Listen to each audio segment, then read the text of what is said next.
Hey guys, Shion Andrew Stigliano of United Martial Arts Center. Just wanted to talk a little bit about wrist locks. Okay, a lot of schools do wrist locks. We do wrist locks. Everybody does them a little bit different. The problem with that is that when one teacher tells another student or another teacher that they're doing it wrong.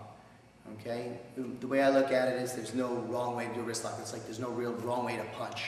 You know, some people have their thumb on the outside or on the top. The main principles apply. If you have your fist closed up and you're protecting the bones, then it's a good punch. Some people even teach a speed punch, which still works. Wrist locks. There's many ways to do wrist lock. Okay, just for instance, we don't use the Japanese terms in our school. Long story, we'll get into it.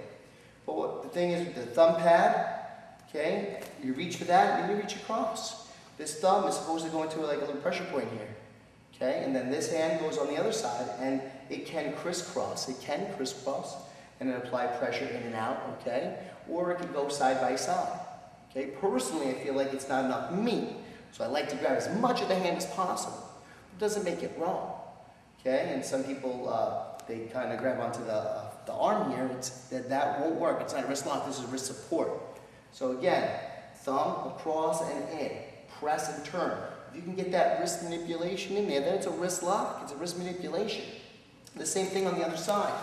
Okay, I can reach it again for the thumb, like that. And you can't see my thumb, but it's in between his ring finger and pinky.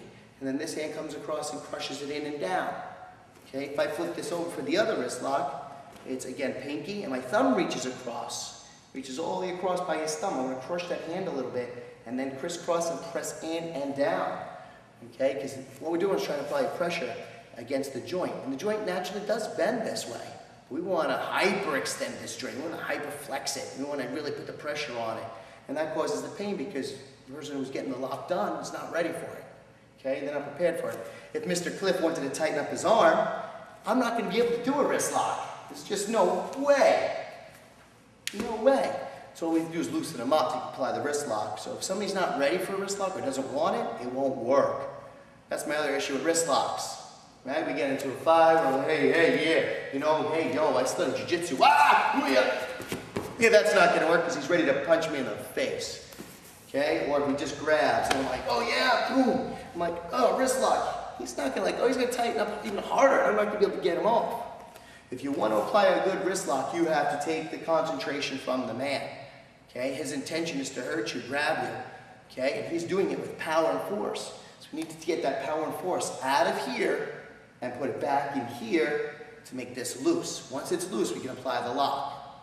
Okay? Just for instance, even if it's a choke, his arms are bolt on, he's choking and choking and choking. His arms are strong.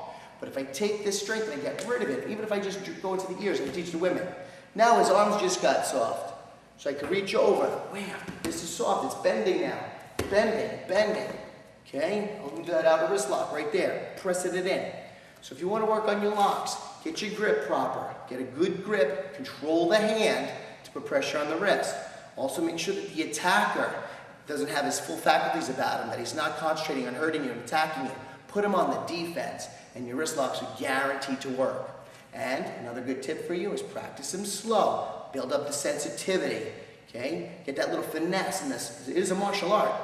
Okay? Get the finesse, and then as you get better at it, you can apply it harder to bigger people. All right? Go practice your locks, all your locks that you all know, and get better at it.